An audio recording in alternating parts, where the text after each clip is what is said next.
तो पहले तो आप ये समझ लें कि एक बॉडी को चार्ज प्रोवाइड करने का मतलब ये है कि बॉडी के पास जो इक्वल अमाउंट में पॉजिटिव और नेगेटिव चार्जेस हैं उनमें एक अनबैलेंस क्रिएट करना है।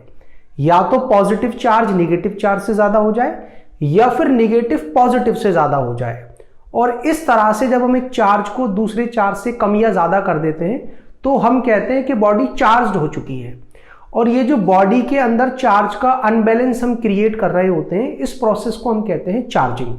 और एक बात आपको ध्यान रखनी है कि आगे जब भी मैं चार्ज की बात करूं तो मैं नेट चार्ज की बात कर रहा हूं, क्योंकि देखो बिना चार्ज के तो बॉडी का कोई एग्जिस्टेंस ही नहीं है।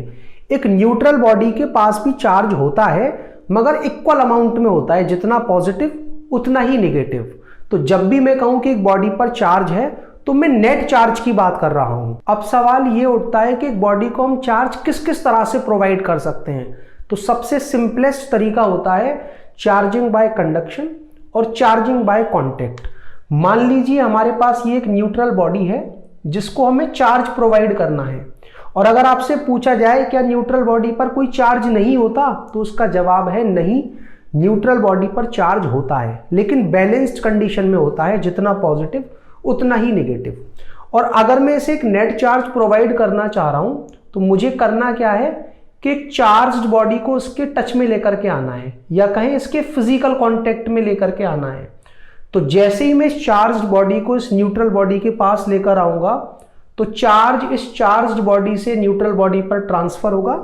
तो इस पर थोड़ा सा जो चार्ज है वो कम हो जाएगा। मान लेता हूं यहां पर मैंने 5 पॉजिटिव दिखा रखे थे, तो आप 2 से काम चलाते और बाकी के 3 पॉजिटिव इस पर पहुंच गए। तो अब क्या हुआ, दोनों ही बॉडीज पर चार्ज आ गया। और इस तरह से एक न्यूट्रल बॉडी को किसी चार्ज्ड बॉडी के फिजिकल कांटेक्ट में लाकर के नेट चार्ज प्रोवाइड किया जाता है। तो इस चार्जिंग के मेथड को हम कहते हैं चार्जिंग बाय कांटेक्ट और चार्जिंग बाय कंडक्शन। लेकिन चार्जिंग बाय कंडक्शन में कई सारे सवाल उठते हैं कि ये जो चार्ज है वो इस चार्ज्ड बॉडी से न्यूट्रल बॉडी की तरफ ट्रांसफर क्यों होता है, पहला सवाल। दूसरा सवाल ये कि ये चार्ज का ट्रांसफर कब तक होता है, जब फाइनली चार्ज का ट्रांसफर रुकता है तो क्या सारा का सारा चार्ज इस न्यूट्रल बॉडी पर ट्रांसफर हो जाएगा, या फिर दोनों ही बॉडीज पर सेम अमाउंट में चार्ज आएगा।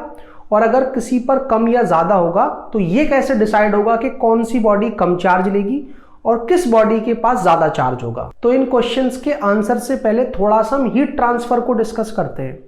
मान लीजिए कि हमारे पास एक हॉट बॉडी है और एक कोल्ड बॉडी है, और दोनों को जैसे ही थर्मल कांटेक्ट में लाया जाता है तो इन दोनों के बीच में हीट किस बॉडी से किस बॉडी की तरफ ट्रांसफर होती है। तो उसका जवाब है हॉट बॉडी से कोल्ड बॉडी की तरफ। दूसरा सवाल अगर आपसे पूछा जाए कि ये हीट ट्रांसफर क्यों हुई, तो उसका जवाब ये होता है क्योंकि दोनों ही बॉडीज के बीच में टेम्परेचर डिफरेंस है। अगर दोनों के टेम्परेचर सेम होते हैं तो कोई भी हीट का ट्रांसफर नहीं होता, भले ही उनके अमाउंट या साइजेस अलग अलग हों। जैसे एक बर्तन में पानी गर्म हो रहा है और मान लो उस गर्म पानी में से ही आपने 1 गिलास पानी निकाला और फिर आपने बर्तन के पानी को और ग्लास में जो पानी है उन दोनों को फिजिकल कांटेक्ट में रख दिया, तो आप देखोगे कोई हीट का ट्रांसफर नहीं होता, दोनों के टेम्परेचर में कोई बदलाव नहीं होता। क्यों? क्योंकि दोनों के टेम्परेचर सेम है। तो हीट ट्रांसफर की वजह क्या है? टेम्परेचर का डिफरेंस। बिल्कुल इसी तरह से एक बॉडी से दूसरी बॉडी पर चार्ज ट्रांसफर होने की वजह क्या है? Potential difference. कि अगर 2 बॉडीज के बीच में पोटेंशियल डिफरेंस होगा तो ही चार्ज का ट्रांसफर हो सकता है। तो जो बॉडी न्यूट्रल होती है उस पर तो कोई चार्ज होता ही नहीं है, और नेट चार्ज नहीं है तो उसका पोटेंशियल भी क्या होगा? 0। और जो बॉडी पॉजिटिवली चार्ज है उस पर कैसा होगा? Positive potential. तो ये जो पॉजिटिव चार्ज है वो जाता है हायर पोटेंशियल से लोअर पोटेंशियल की तरफ। तो इस पोटेंशियल डिफरेंस की वजह से जो चार्ज है वो हमारा चार्ज्ड बॉडी से न्यूट्रल बॉडी की तरफ ट्रांसफर होता है। और ऐसा भी हो सकता है हम पॉजिटिव चार्ज के बजाय नेगेटिव चार्ज एक न्यूट्रल बॉडी को प्रोवाइड करना चाहते हैं, तो न्यूट्रल बॉडी का पोटेंशियल तो 0 ही रहेगा, लेकिन नेगेटिवली चार्ज्ड बॉडी का जो पोटेंशियल है वो होगा नेगेटिव। तो 0 नेगेटिव से बड़ा होगा तो नेगेटिव चार्ज जाता है लोअर से हायर की तरफ। तब भी आप क्या देखोगे कि नेगेटिव चार्ज इस चार्ज्ड बॉडी से न्यूट्रल बॉडी पर जाएगा, और जाएगा कब तक? जब तक दोनों का पोटेंशियल सेम ना हो जाए। और दूसरा सवाल हमने ये पूछा था कि जब चार्ज ट्रांसफर रुकेगा तो किस बॉडी पर ज्यादा चार्ज होगा और किस बॉडी पर कम चार्ज होगा। तो चार्ज का ट्रांसफर तब तक चलता है जब तक पोटेंशियल सेम ना हो, और अगर दोनों बॉडीज के साइजेस बराबर हैं तो क्या होगा कि जब ये चार्ज का ट्रांसफर रुकेगा तो दोनों पर ही सेम चार्जेस होंगे।